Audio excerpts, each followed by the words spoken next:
isugu hambalyayno bisha Ramadaan ee barakaysan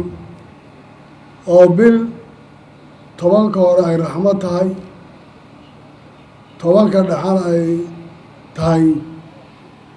dembi dhaaf, tobanka u dambeeyana ay tahay naarta la iska xoreeyo. bishaas ilaahay inuu naga dhigo kuwii intifaacsada ee ka faa'iidaystay fursaddaas Rabbulciza uu sanadkii mar inoogu talagalay. intaa wixii ka dambeeya waxaan rabaa inaan idiin kormaro xaaladda maanta waddanka uu marayo iyo marka ugu dambaysa 40 beri ku dhowaadkii aan Muqdisho joognay iyo wixii noo qabsoomay iyo waddanku meesha uu marayo. Soomaaliya waxay ku meel martay oo sanadihii dambe laga soo bilaabo Carta, Imbagaati, Jabuutidii dambe, Muqdisho laba goor ahayd. intaasba waxaa la isfaynay waxay in la aduudo dowladnimada Soomaaliya. la qaatay system federaal ah oo Soomaaliya ay ku dhaqanto, lana qaatay doorasho 4 sano ah oo dowladda dhexe hay-adaheeda dastuuriga waqtigooda uu dhammaado. waxaad ogtihiin 2012 baa lagu qabtay shirkii ugu horreeyay doorasho oo xamar ka dhacday, taasoo lagu kala wareegay oo dowladdii Sheekh Shariif iyo dowladdii kumeel gaarka ka baxday ee Xasan Sheekh oo 2012 markaa ay mas-uuliyadda ku wareegtay iyadoo ay si nabada ku dhacday markii ugu horreysay muddo dheer ee dowladnimo Soomaaliya doorasho intii loo qabtay ay Muqdisho lagu kala wareeganay ahayd. sababtoo ah Imbagaati iyo Jabuuti iyo kulligood maynan ahayn Soomaaliya. waxaa soo raacay 2016 oo 4 sano ee 2012 ka dambeysay ay ahayd 4 sano oo aad u adag. waxaa koob ka ahaa dhisidda isteydyada heer federaal iyadoo markaa ay dhisnayadoo keliya Puntland inay dhismaan Jubbaland, Koonfur Galbeed, Hirshabeelle iyo Galmudug. waxay noqotay dhammaystir la dhammaystiro hay-adihii isteydyadii rukuumadii nidaamka federaalka ee Soomaaliya. waxaa kabayey oo aasaas u ahaa nidaamka federaalka ee Soomaaliya in la dhiso aqalka sare oo isagu daliil u ah nidaamka federaalka ee Soomaaliya iyo sida uu yahay, iyadoo ay laba golo tahay oo midna uu yahay golaha shacabka midna uu yahay aqalka sare golaha sanadka. labada aqal oo la yaqaano shaqadooda, wada shaqayntooda iyo waxa ka dhaxeeya, iyadoo ay jiraan weli waxyaalo dhindhiban inay jiraan, haddana waxay ahayd dhammaystirka nidaamkii federaalka ah. markaan halkaa ku noqdo 2016 doorashadii dhacday ee nidaamka federaalka ah 4 sano teeramkeedu lagu kala dhowaanayay waxaa hagayay golo la odhan jiray NLF ama National Leaders Forum, golaha wadatashiga qaranka, golaha hogaaminta qaranka. councilkaas NLF-ka ah wuxuu ahaa mid joogto ah oo shirarkiisu ay mar walba u dhacaan si isdaba jooga. waxaan rabaa inaan idin xusuusiyo xilligaas oo ahaa xilli adag, dowladda kala guurkeedu uu waqti xaalad adag marayay. markii la qaatay doorashadii nooceen gallaabaa la yidhi. waxaa la yidhi doorasho toosa ma geli karo oo hal qof iyo hal cod oo midda dastuurka ku qorana. maxaa inoo diidaya? waxaa inoo diidaya asbaabo badan. kow, dastuurkii ma dhammaystirna oo dhammaystirka dastuurka maxaa sabab u noqonaya? waxaa sabab u noqonaysa weli dhiban arrinta Somaliland in xal laga gaaro. dadkii lama tira koobin oo hafti lama qaadin. oo maxay sabab u tahay? haddii dadka la tira koobo oo hafti laga qaado waxaa suurto galaysa markaa 4.5 in laga tago, doorasho axsaaba la galo, waddankuna uu noqdo markaa doorashadii dastuurka ku qoreyd in la galo. taa miyay suurtagal noqonaysaa? maya. waxaa la yidhi waddankii shabaab baa haysta. kow, tira koob lama samaynin. laba, axsaab iyo 4.5 lagama guuri karo, sababto waad ogtihiin 4.5 in laga guuro waqtiga ay naga qaadatay. taasaa waxay keentay markaa in la qaato doorashadii magaca qaadatay doorasho dadban. doorashadaa dadbani caqabadaheeday lahayd. waxay keentay maalintii shirka doorashada dadban aanu qaadanay iyo ilaa inta doorashada u dhacaysay 13 shir baa la isugu yimid oo lagaga hadlayay maalin walba khalad yar oo soo baxa ama khilaaf yar oo yimaada in la xaliyo. sababta waxaa la arkayay haddii khilaafka ayana aan la xalinin inuu wax weyn noqonayo, dhibaatadiisuna ay sii badnaanayso. waan ka soo tagnay sidaasay ku dhacday doorashadii 8 February 2017 waxaa raad u ahaa oo la isweydiiyey xilliyadaas xukuumadda teeramkeedii wuu dhammaaday aqalada waqtigii loogu talagalana broseska dheeraaday oo guddiga doorashooyinka iyo National Leaders Forumkii yaa waxay isla qaateen inay waqtigii guddiga doorashooyinka ay soo keeneen inayna ku soconayn waxay keentay markaa in madaxweynihii xilligaa joogay xasan sheekh maxamuud ahaa uu qoro warqad odhanaysa hay-adaha dastuuriga ahaa ee madaxweynuhu kow u yahay inuu teeramkoodii dhammaaday waddankuna doorasho aado awoodihii madaxweynuhu uu lahaana ee magacaabista iyo casilaadda iyo waxaasoo dhan inuu intuu la hooldhigareeyo la yidhaahdo doorashaha la aado si aan takrifal awoodeed ayna doorashada gudaheeda uga dhicin taa waxaan u soo maray waxaa la idhaha taariikhdu waxay leedahay cibro in laga cibro qaato waxaan u soo maray waxay ahayd inaan ogaano waxa aan soo maray doorashadii dhacday waad ogeydeen waxay ahayd doorasho dowlad goboleedyadu ay xarumahooda ka soo bilaabatay waxaan garanayaa halkaan aan joognaan kula dardaaranno xildhibaanadii ka soo baxay ereygaan ku idhi wuxuu ahaa damiirkiina wax ku doorta soomaalinimada ilaaliya wadajirka ilaaliya ciddaad xal u aragtaan iyo maslaxaha la doorto golihii la isugu yimid waxaa ku soo baxay maxamed cabdulaahi farmaajo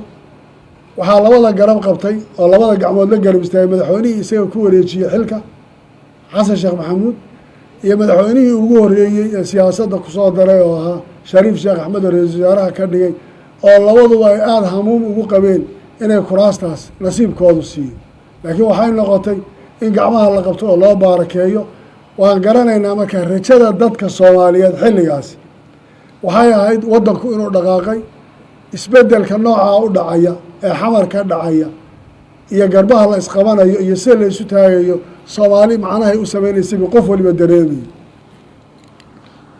2017 bilowgeed laga soo bilaabo ilaa waqtigan waxaan odhan karaa waxaa lagu jiray uun war maxaa la qabtaa maxaa inoo qabsoomay xilligaa iyadaa waxaa laga hadlayey in shabaabka laga xoreeyo deegaanada inta maqan in dowladda soo socota ay gaadhsiisa hal qof iyo hal cod oo maxay tahay dhammaystirka dastuurka xoreynta deegaanada ee shabaabka tirakoobka dadweynaha 4.5 oo laga gudbo axsaab loo gudbo hal qof iyo hal ay dhacdo taasay ahayd waxaa dowladda laga sugayey jawaabta intaasi ma dhacday mise mayna dhicin dadweynaha ka jawaabi doona idinkaa yeelan doona jawaabteeda waxaan samaynay oo la isugu yimid gole amniga qaranka la yidhaahdo doodo badan baan galay waxaad ogtihiin dhuusamareeb 1 jiitan badan iyo xaaladdu nooc ay kusoo dhowaatay markaan fiirinay inaan isweydiinay wareedhe waddanku seebu ku socdaa maan isugu nimaadna talo dhuusamareeb 1 waxaa abaabulay isteydyadii inay isu yimaadaan waanu isu nimid waxaa nagu soo biiray dhuusamareeb 2 madaxweynihii iyo ra-iisul wasaarihii xilligaa joogay taasaa waxay keentay markaa inaan u ballanno dhuusamareeb 3 oo aan isla qaadanay xilligaas inaan waddanka extensionna una geli karin oo muddo kororsi ayna dhici karaynin doorasho qof iyo codana ay adkaanayso ee wixii inoo cuntabaya aynu qaadanno lama wada imanin dhuusamareeb 3 waxaa nimid muqdisho ayaanu isugu nimid oo lagu shirkaas sebtembar ahaa oo aan u hormaray anigii madaxweyne saciid cabdulaahi deni oo ka maqnay dhuusamareeb 3 dooda shirkuna ay ahayd waddanka xaaladiisa aynu isweydiino meesha ay marayso waxay sababtay inaanu ku heshiino shirka 17 Sebtembar oo ah in la qaatay 14 qodob ee shirkaa ka soo baxday inayna dhici karaynin waxa la yidhaahdo doorasho toosa inayna dhici karayn anoo asbaabtii aan sheegay ay jirto axsaabtii ayna dhici karaynin meelihii aan la mari karaynin wareegaasi uu dhibkiisa keenayo intaasoo dhan baan isla sheegnay inayna dhici karayn markaa in ay dhacdo in la qabto doorasho toosa waayo 2016 bay rajadu ka fiicnayd oo ay ka hagaagsanayd sida ay ahayd hadda 2020 ay ku socotay maxaa sababtu tahay waad garanaysaa 2016 waddanka inta isu furayd waxaan garanayaa xildhibaanada jawhar u socday habeennimo intay ka dhaqaaqaan muqdisho ay jawhar tagaan lug ay ku soo noqdaan haddana inay kaambeynkooda ku jireen laakiin maanta ay ka adkaatay oo iska daa deegaano la xoreeye shabaab dhulkii in laga baneeye ay noqotay in wax badan la waayo magaalada muqdisho iyo deegaanadii kale culayska shabaab ka qabsaday. midaasaa keentay 17 Sebtembar ama 17 Sebtembar inaanu ku heshiino doorasho dadban inay waddanka ka dhacdo oo ayna saamixi karaynin doorasho toosa, axsaab la galo, qof iyo cod la bixiyo. doorashadaas aan ku jiray waxaanu isku qabannay nooca deegaanada loo qaybinayo kuraasta. waxay keentay qaybinta kuraastu inay keento caqabado. si aad u ogtihiin markii aan ka soo noqday muqdisho ee aan imid halkan, waxyaalaha aan cabashada ka gudbiyey waxay ahayd markii aan golaha baarlamaanka ee Jubbaland la hadlayey 26 Oktoobar. waxaan kala hadlay waxay ahayd nooca loo qaybiyey kuraasta doorashooyinka Jubbaland iyo cabashada aan ka qabno oo ahayd in stateka loo daayay. haddaan loo daynaynina nooca loo qaybiyey ee kuraasta gado iyo oo la wada geeyey oonu arkayna inay dareen kale ku jiro. cabasho aan ka gudbinay baan golaha baarlamaanka aan hortiisa uga sheegay. waa 3 beri markii aan joogay bahayd magaalada Kismaayo aan xamar ku soo saxaynay heshiiskii. cabashadaasi way taagnayd, ma ahayn waxaan shalay bilaabay, mana ahayn waxaan ka horreysiiyey. waxay ahayd gobolka gado iyo Garbaharre iyo Kismaayo kuraasta inuu stateku ku fiican yahay in loo waxeeyo. hadday noqonayso in doorashadu ay labadaa meelood ka dhacaysana in stateka sida deegaanada kale ay u noqoto in xal looga gaaro. gobolka gado maanta isweydiin mayno caqabadaha ka dhacaya mushkiladaha. waxay dhaxleen reer gado qori iyo rasaas iyo colaad iyo shabaab iyo dhibaato dhexdooda la dhigo inay mushkiladda noqotay oo Jubbaland maamulkeedina ciriiri badan uu ka galo. reer gadana waxaa loo geystay dhibaato aan wada garanayno. aad ogtihiin sanado badan deegaankii shabaabka xorta ka ahaa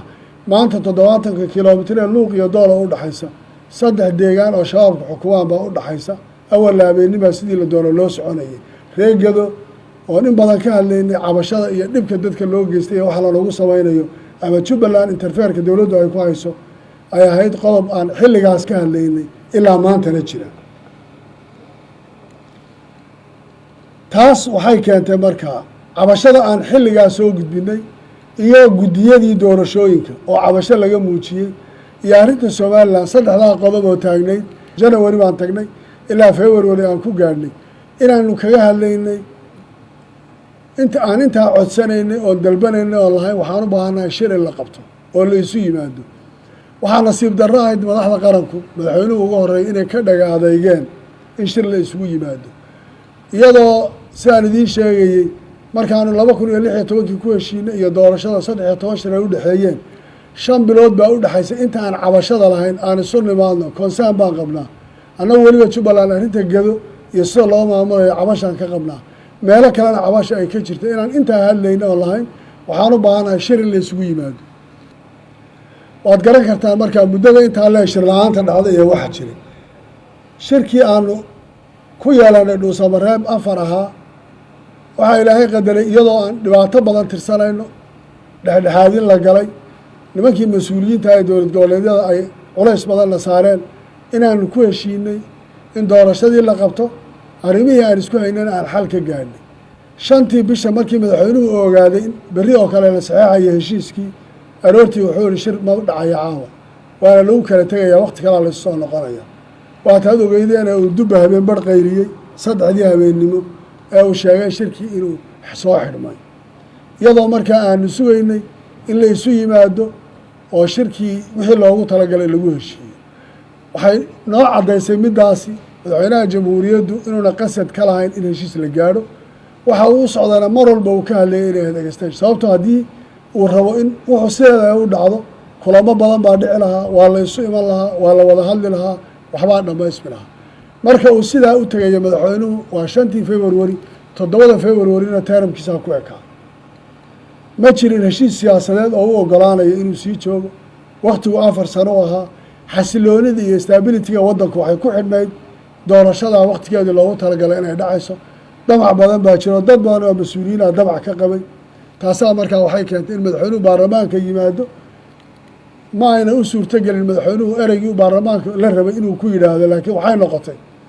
inuu wuxuu sheegay garan waayo oo gacmaha taagtaago. taasina ay macnaheedu noqoto dantii aan u soo tegay danaan ahayn baa meesha ka soo baxay. intaa ka bacdi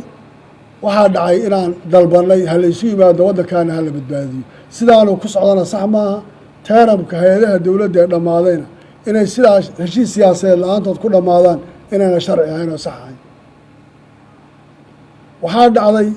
niman mas-uuliyiina markii waktigu dhammaaday 8 February kadib 19 February oo ay ka mid yihiin labadii madaxweyne ee madaxweynaha garbaha ka taagnaa markii la doortay 8 February 2017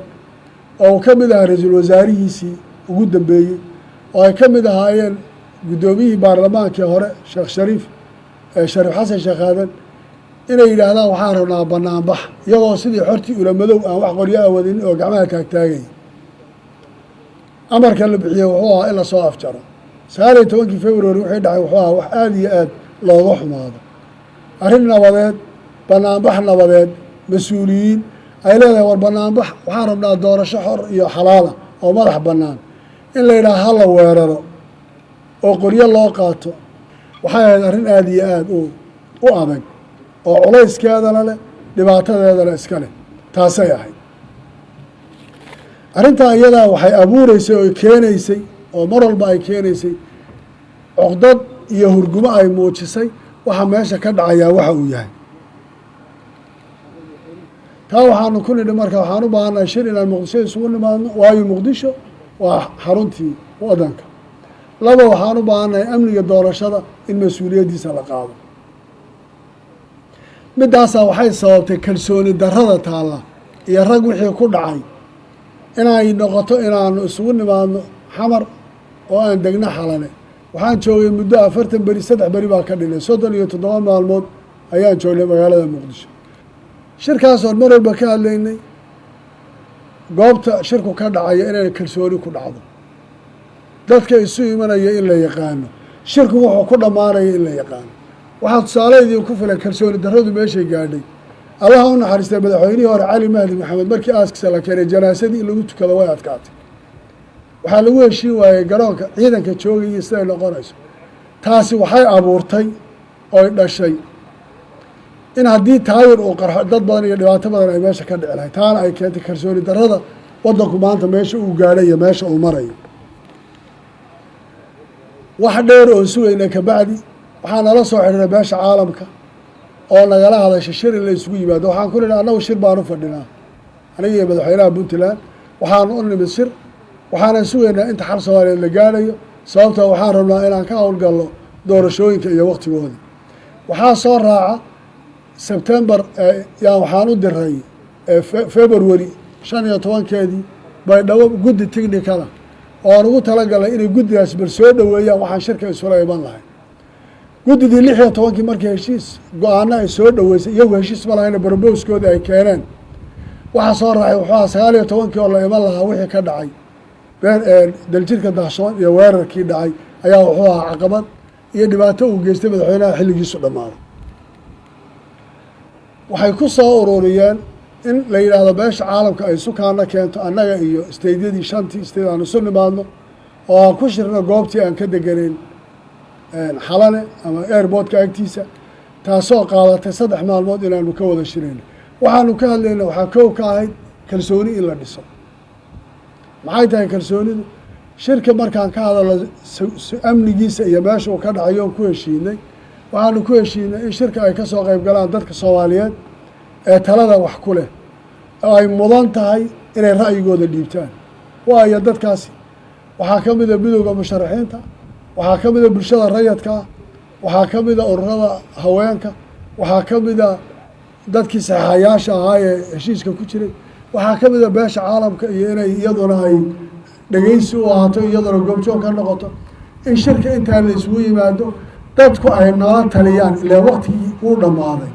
inay dadku tala soo jeediyaan taladooda ay noqoto markaa waxaasaa nala quman kabacdina annagu aanu fadhiisanno talada ayna siinayaan inay noqoto markaa waddanku meesha uu jiro siday noqonayso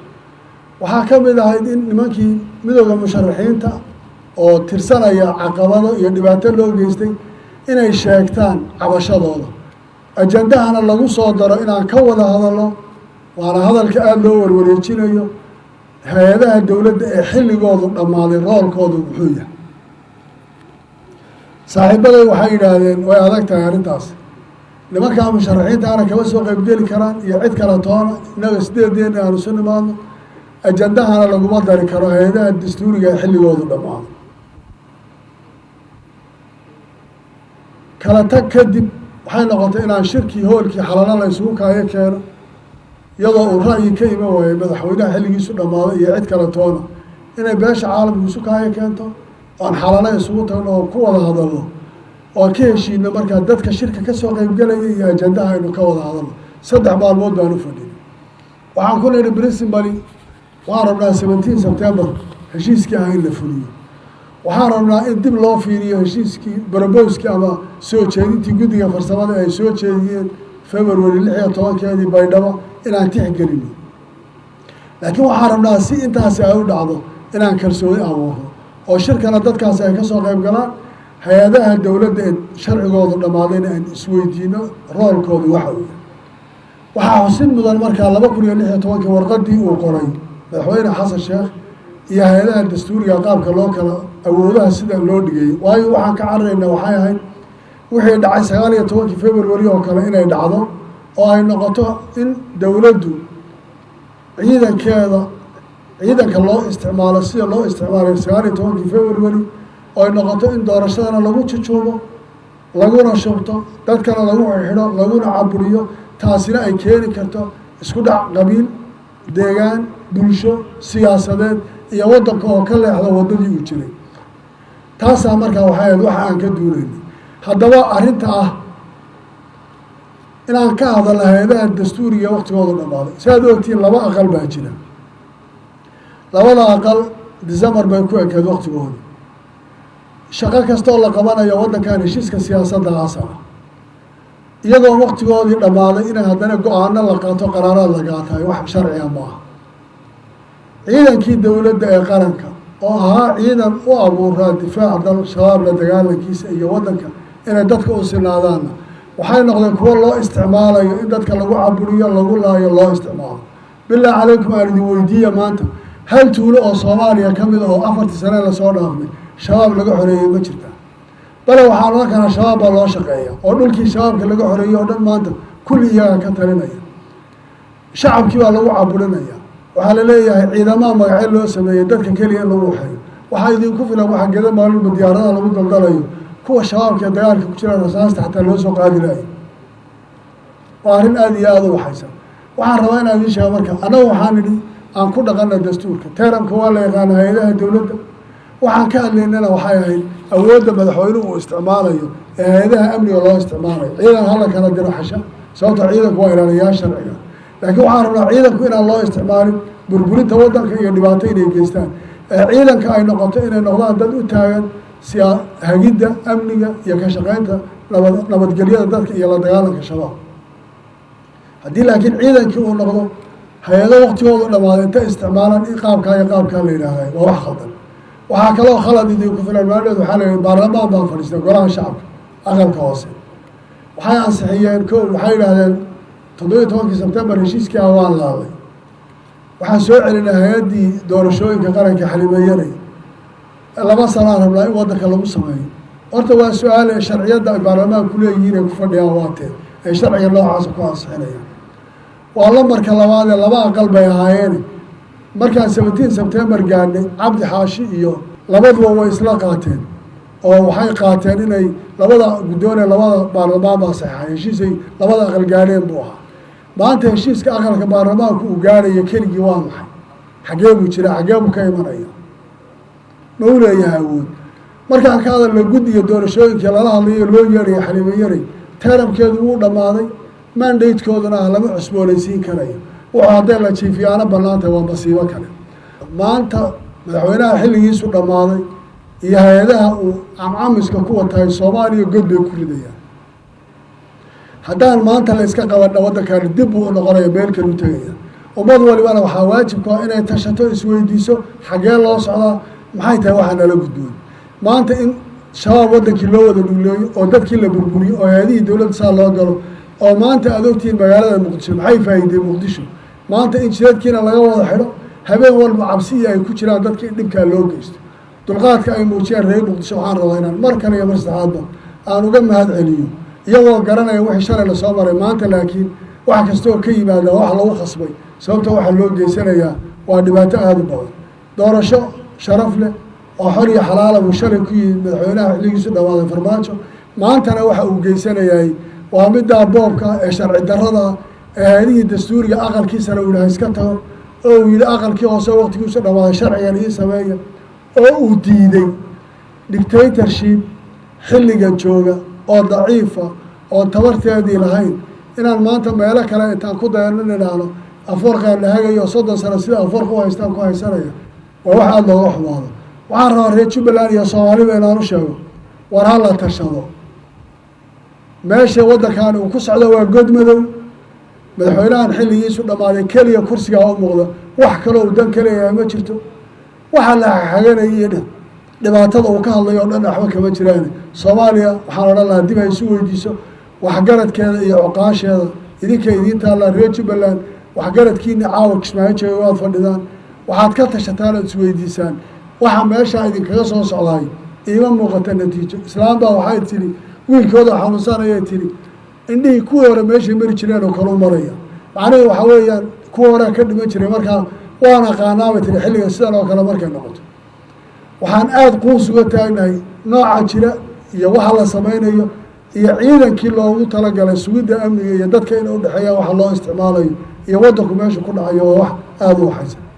aan isku tashanno